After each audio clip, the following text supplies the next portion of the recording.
Hello. I just wanted to say that because I do the marketing and business development for my company, it's not for the company that I work for, Darnell Technical Services, staff of engineers. It was a really great refresher course for me, and also the tools in here. I used to go out with like a stack of paperwork and brochures and stuff, and it was just overwhelming for people. I noticed that I would talk to someone, I give them this information, and then they would just toss it aside. That's a lot of money there. So the capability statement was such a great tool because it replaced all this paperwork, and it was an easy glancing of what my company was and what we were able to offer them, and they seemed to accept it a little easier than all this other brochures and such. And in most cases, I would just email it to them instead of leaving it there, which was even better because it saved the cost for us. And we've been able to revise the capability statement a couple of times now, so I think we're fine-tuning it, and it's just the best tool for me as I'm out there marketing the company. Yay. It was explained to me that I only have one supplier, that I need 3 at all times so that I won't be held hostage by the one supplier. That was critical for me. That is amazing. So, did everybody hear that? Yes. Give her a hand first before I go. So another thing that the corporations look for, if you only have one customer, they will do business with you. They do not want to be over 33% of your total business revenue. So when you see a proposal out there, and you think the cost of that proposal, let's say it's $100,000, you probably will not get it based on your financials for your business. They do not want to give you any business that's your income will be over 33%. So sometimes when you're marketing and you're networking and you're talking to companies and you know you can do it, if your income with the number of clients you have is going to be overblown by the contract they give you, you might not get it because of that piece. But nobody really tells you about that, but that's a factor that is looked at. How many customers do you currently have? How much revenue do they have? Do you hold for each business? Because your total risk. This is a risk. If we give you this business and you go out of business, and you see small businesses going out of business all the time.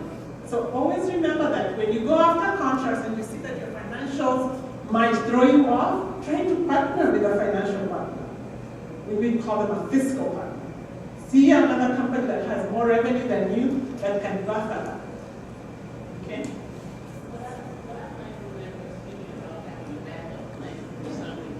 Yes. She's pushing me away. You do need a backup plan. Oscar? So remember, the key word is concentration. Concentration. If you have financial concentration or customer concentration, your risk is higher. Yeah. Right? Yes. But they're not going to tell you, but you may see the word concentration in the due diligence of a buyer or a financial analyst. That's what they mean. So always remember that those are nuances that nobody really prints or write down somewhere for you, but you get to learn it in this class. So you're lucky right here. Module 9, integrating technology into your business module. You guys had some fancy PowerPoints, right? Things were great. How did that go? Randy came back and wanted us to buy a VIP for the business because it's going to save us money. Hey, anything we can save money on, we're going for it. So what else did you guys learn? Yes, Bill. That was actually one of my most favorite because for me, technology is so overwhelming. It changes much faster than I could keep up with it. But one of the challenges, especially in my industry, because it's so paper intense, is that because of the dialogue that we have, I now have a 100% mobile green business because I didn't trust really the concept of putting my documents on the cloud, but because of the class, I was introduced to a system that works like the cloud, but I 100% control it. So That has put me 2 years ahead of my projected plan. Woo, she is a big hand. Woo. Competition, bye-bye. Well, that's the one I met John Welch out of Orange. And I've now had a meeting with him last Friday before I went on my rock crawling trip. And I have a meeting this week where we sit down with him and see what he's going to do for the company. Oh my gosh, that's amazing. Give him a big hand. All the modules are there just to help you as a basic business building block. So they just build upon each other. We try very hard to give you the most information we can. And you sometimes see the books are thick. And we don't cover all the slides, but we want to make sure when you go back home, you can use them as a resource tool. So you have them. If you have a question on anything, you can call and say, hey, I need some clarification. And I know, like I said, a lot of you said, oh, we needed more time for exercises. We needed more time for this. We are really not designed to offer you the whole shebang, you know. Marketing in itself is a business degree. It takes you 4 years, like that. It takes 4 years to get the marketing degree. I'm here, we're giving it to you in 3 hours. So, you know, we're not going to go too deep, but because we're business owners and because we have the academic background, we try to highlight for you the tools that you need.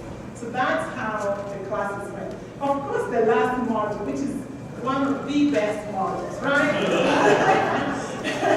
So we talked about the power of certifications, and I think we did what we were supposed to do by offering information, the importance of certification. We talked about which certifications do you go for and why. We also talked about the Supplier Clearinghouse, which is SoCal Gas's preferred certification, even though they still accept WeBank and USDC. We're done. But I am so excited though. I can't express my gratitude for all of you for being here. What do I need? Yes. Oh yes, I forgot. You all, so all the people who spoke today, the people who gave me their testimonials of how they're using the class, get the chocolate. You did? Okay. Okay, they don't want it. Yeah, I did one said, you know, if you want it, raise your hand up. If you don't want it, all right, Bill. Bill always comes on time, set front, and Bill's always say, I have the joke, so that doesn't like that. And also we have a small sheets from Grandma Betty's Candy. They have a platter of it back there.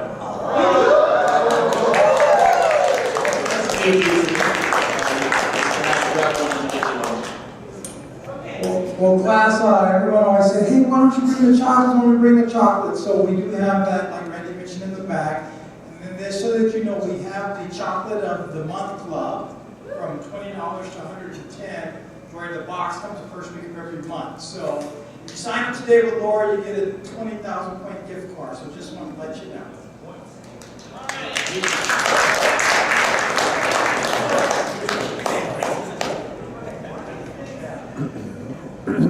I'm so glad that Sean shared that. Okay, one of the things that I really noticed about the class though, is that when they hear something, an idea, or somebody gives them a nugget or something, that people have really been good about implementing it, whether it came from the front of the room or in the middle of the room. And I think that that's really important, because if you're not coachable or willing to learn, nobody can ever help you, okay? And it can be anybody in the classroom that can say something that triggers the thought that helps you make that $1 million you're after.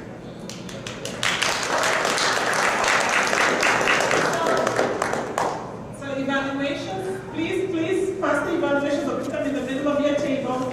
Everybody has signed up for graduation next week? Yeah. Laura, everybody signed up? No. You're supposed to sign up, because when you sign up, you're going to write me a profile of your company. You're going to write for me what your company does. If you don't write it, I will not be able to match you with the right buyer. Okay? And then I need you to sign. Laura has the phone in the back. you haven't done so, please sign up, tell us how many guests you're bringing. You're supposed to be here next week, Tuesday at 8 o'clock-ish. Dale, you'll be hearing from Dale through email, so that you can be prepared with everything you need. And that's it. I will miss you all. Randy can say the last few words. How's it been for you, Randy? Last few words.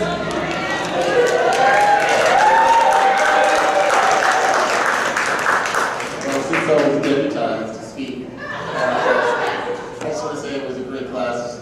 I kind of know almost all the participants. You know, you guys have complaints, which I get, and I try to resolve them as much as I can.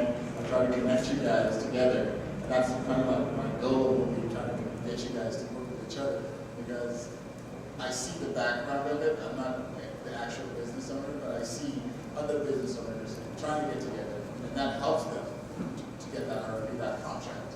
So that's part of the goal of this class, and part of the business goal to be able to do this. And I'm the one who actually facilitates that, so I see you. And it's good, and we'll miss you guys. But we'll see you on Tuesday. So we'll have a great